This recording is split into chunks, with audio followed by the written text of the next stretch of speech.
Birada mga ka-idol, no? So ngayon po ay may bibili ng ating mga biik. So ang bibili niya po ay 4 na piraso. At 16,000 po yung 4 mga ka-idol. Kaya easy money na naman. So ito pong video na to mga ka-idol ay medyo matagal na po. Siguro mga 1 buwan na po ito na nasa cellphone ko lang. Dahil nagka-burnout po ako mga ka-idol sa paggawa po ng mga videos. So ayun mga ka-idol, pagpasensyahan nyo na po. So dito naman tayo ngayon. Ito po yung pagtutuunan natin ng pansin. So ito po sila ay 1 buwan at panglimang araw na po ngayon mula nung sila po ipinanganak. So iuwalay na po natin sila sa inahin. So ito pong inahin na to ay hindi pa natin napapakain. So ilalabas natin to at doon na natin pakainin sa labas. Dahil itong mga biik na yan ay malakas na po kumain. Lalo na dito sa pagkain po ng inahin. So dahil mamaya po ay magpupurga tayo. So mamayang tanghali na lang po dahil hindi po ako nakapagdala ng pampurga. So bibigyan na lang natin to ngayon ng counting feeds lang para mamaya po pag hinaluan natin ng purga yung kanilang pagkain ay kakain po sila. So ayun na po mga kaidol, malalaki. At maganda yung katawan ng itim. Yan po yung bansot nung ipinanganak at ngayon po ay napakaganda ng katawan. So tara mga kaidol, walay na natin to.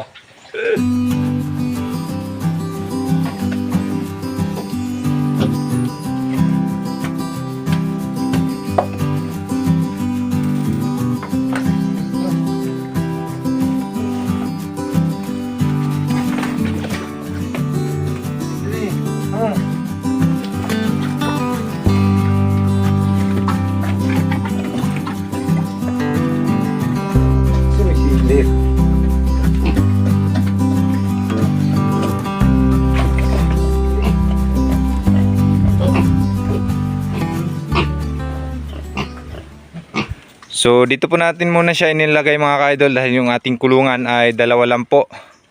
At pati rin po itong ating isang inahin. Yan. Dito na rin natin inilagay. So ito po mga ka-idol ay sa tingin ko ay naglalande. So mamayang hapon po ay subukan natin siyang pakastahan.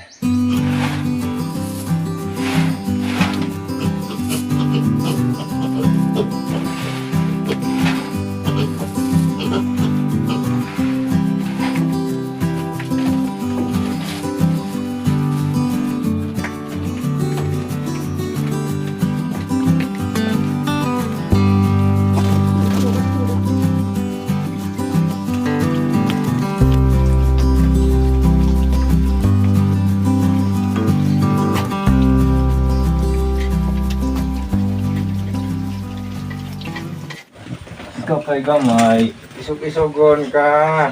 Ha? Ikaw pa'y gamay, isog-isogon. Isog-isogonin ka mga dyan eh. Isog-isogon, isog-isogon, isog-isogon, isog-isogon, isog-isogon. Isog-isogon, mani, isog-isogon. Ano. Isugun ka. Po mga ka-idol ay magpupurga na po tayo sa ating bagong walay na biik. So ngayon po ay hapon na. Dahil kaninang tanghali po ay meron pong masamang nangyari sa kanilang nanay. So separate na lang ang video po yun. So ipapakita ko po sa inyo ngayon kung paano po ako magpurga. So let's go. So ayun po mga ka-idol, dissolve lang po tayo ng feed sa tubig. So ayan po, sakto na po yan para sa kanila. Tapos pag na-dissolve na po yan, haluan natin ng Latigo 1000. So ayan po mga ka-idol, na-dissolve na po yung feeds. So ilalagay na natin itong Latigo 1000. So ang isang sachet ay para daw po sa 10 biik. So sakto yung biik natin ay 10. Yan. So haluin lang po natin.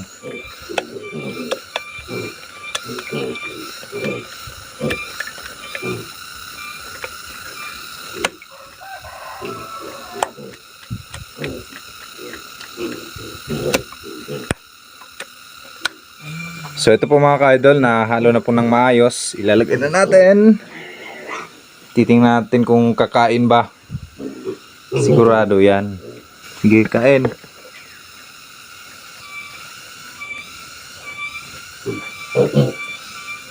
Yun lang, parang ayaw.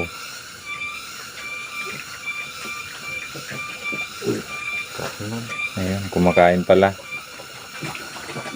So ayan po mga ka-idol, nag-aagawan. Gustong gusto po nila yung binigay natin. At andyan si Sir. Kasama natin si Sir. Ano. So ayun po mga ka-idol, naubos po nila yung feeds na may halong purga. So lalagyan ulit natin dahil kulang po sa kanila yon. Kain! Kain mga kaharabas.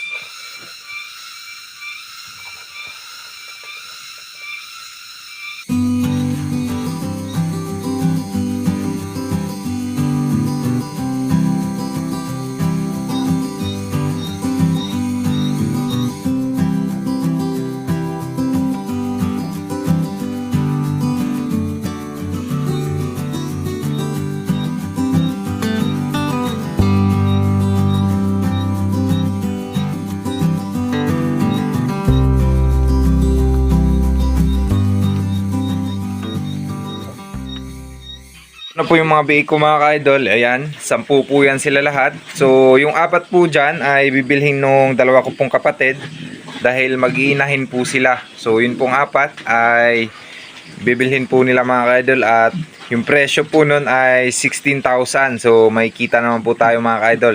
So 5 po nung nakaraan and then ngayon po ay 4. So ang kabuuang kita po natin ay magkano nga ba? 9 times 4,000. 36,000 po mga ka-idol ang kikitain natin doon. At yung natira naman po dito mga ka-idol na 6 ay ipa-fattener ko po mga ka-idol at kakatayin po natin, ibibenta natin ng karne na para malaki po yung ating kikitain. So yan mga ka-idol, malaki na po. And then dito naman sa kabila, andyan po yung ating mga native. Sa mga gustong bumili po dyan o umorder ng lechon, ayan o, native na native po yan mga ka-idol. Available po yan, 6 na piraso. So yan mga ka-idol, maraming salamat po sa inyong panonood.